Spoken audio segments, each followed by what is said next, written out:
Alright, let's do this. I'm semi-tipsy, so this video may be slightly random. Hello, Nerd Fighters.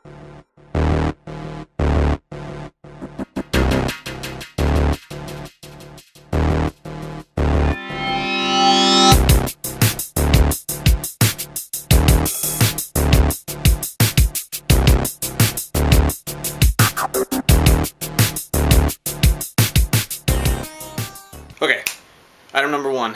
I think the vlog tag has been slacking off, and we need serious rejuvenation. So, here's a discussion topic for the next week. If you want to answer it, that's fine. If you don't want to answer it, that's fine too. But I think it might spurn some interesting discussions. So, vlog tag viewers, if you would like to respond to this question, do so in the comments. What would be preferred is that you leave us a video response, which you can also do below.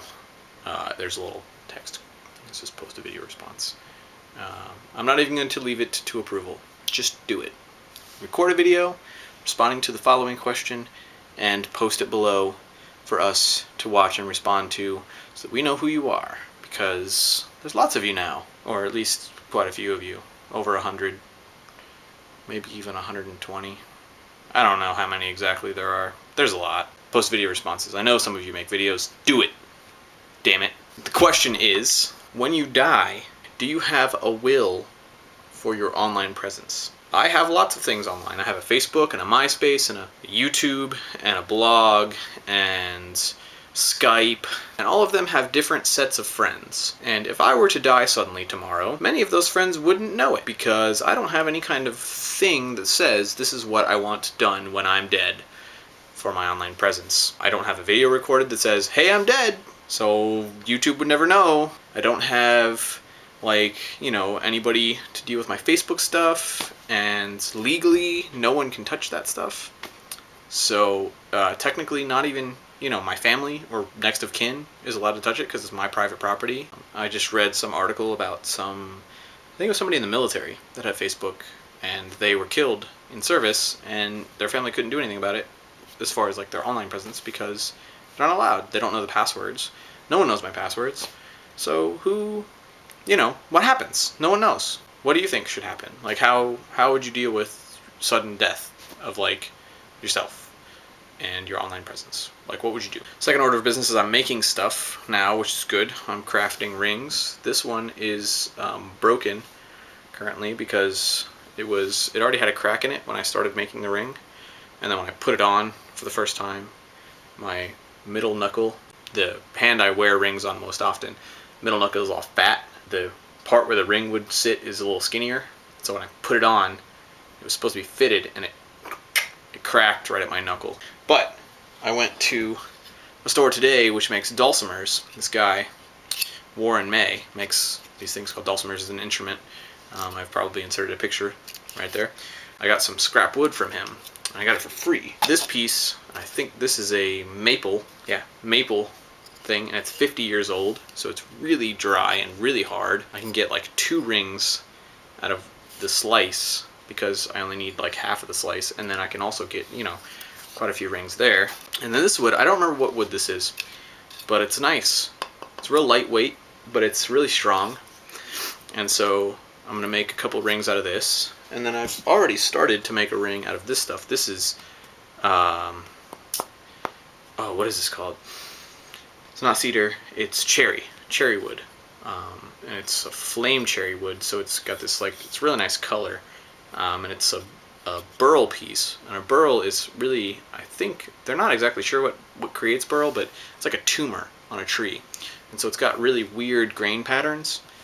This ring was actually made out of burl, and if you can see, you probably can't, but the grain is all random.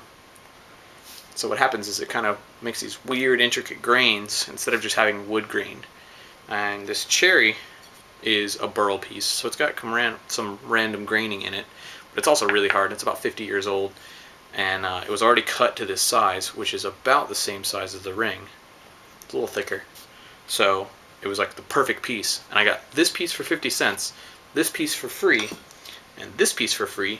So I got like enough wood to make maybe 2 dozen rings for free. Now whether I'm actually going to sell the rings or not is not decided exactly yet. I need to find kind of a vendor. There's a couple vendors in Berea which will support local artists in their efforts to create kind of an audience. No one makes wooden rings. I've looked for a very long time with all kinds of woods and all the vendors in Berea, which is a very crafty sort of town, so I was very surprised to find out that no one makes wooden rings. I am upset that we missed James' video and that everyone else's videos were late. Thank you, Molly, for subbing for us again. Thank you, Trevor, for subbing for me last week. I was on disaster relief, and I'll talk about that some other time in my channel, my personal channel. I'm creating a video for it, but I have no time to do it now. And I've rambled on for way too long, and we've gone over the time limit for almost every video this week, so I'm not even going to care about that. So question of the day, and it's already over there in the little black space of the bar of the video, is do you have any plan for your online presence when you die, if you die? Like, is there any contingency plan? And do you think there should be? And do you think that the laws about death and the privacy rights of your internet thing should be passed on to your next of kin? Or, like, what should be done with that? And also, do you craft anything? Because I craft stuff. And do you want a ring? Because I might be willing to send out rings. And yay for Portland. Because, you know, it's Portland. I'm happy about it. That's all. I'm going to stop right now. I'm done. Goodbye.